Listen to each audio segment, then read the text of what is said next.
ഇന്നത്തെ സ്പെഷ്യൽ എന്തൊക്കെയാണെന്ന് നോക്കാം. ഇതിപ്പോൾ ഏട്ടന് കാറ്ററിംഗ് ഉണ്ടായിരുന്നു. അപ്പോൾ ഇവിടെ വീട്ടിൽ കാറ്ററിംഗ് ഉണ്ടായിരുന്നു. അപ്പോൾ ബിരിയാണി റൈസാണ്.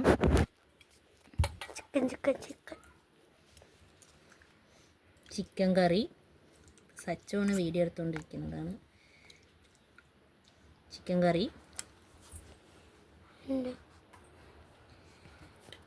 സാലഡ്, സെമിപ്പായസം ഉണ്ടായിരുന്നു. അപ്പോൾ അത് രാവിലെ തന്നെ കഴിഞ്ഞു. പിന്നെ സാദാ ചോറുണ്ട്, മത്തൻ ഉപ്പേരി ഉണ്ട്. പിന്നെ ഇവിടെ ഇന്നലെ വെച്ച ചിക്കൻ കറി, ഇന്നലെ വൈകുന്നേരം വെച്ച ചിക്കൻ കറിയാണ്. ഉരുളക്കിഴങ്ങിട്ട് വെച്ച ചിക്കൻ കറി ഉണ്ട്. അപ്പോൾ ഏട്ടനാർക്ക് ഒരു 50 പേർക്കുള്ള കാറ്ററിംഗ് ഉണ്ടായിരുന്നു. ഏട്ടൻ പറഞ്ഞ ഹസ്ബൻഡിൻ്റെ ഏട്ടൻ. അപ്പോൾ അവർ അവിടെ നിന്ന് ഇത് ചിക്കൻ കറിയും സാലഡും ഇതും തന്നതാണ്. അപ്പോൾ അതാണ് ഇന്നത്തെ സ്പെഷ്യൽ. നിങ്ങളെല്ലാവരും കഴിച്ചോ? എന്താണ് വീട്ടിലെ സ്പെഷ്യൽ എല്ലാവരും കമൻറ്റ് ചെയ്യും. പിന്നെ ഇതാ അപ്പോഴേക്കും തൊട്ട വീട്ടിലെ അമ്മ കൂർക്കുപ്പേരി കൊണ്ട് തന്നു. അപ്പോൾ കൂർക്കുപ്പേരിയും കൂടി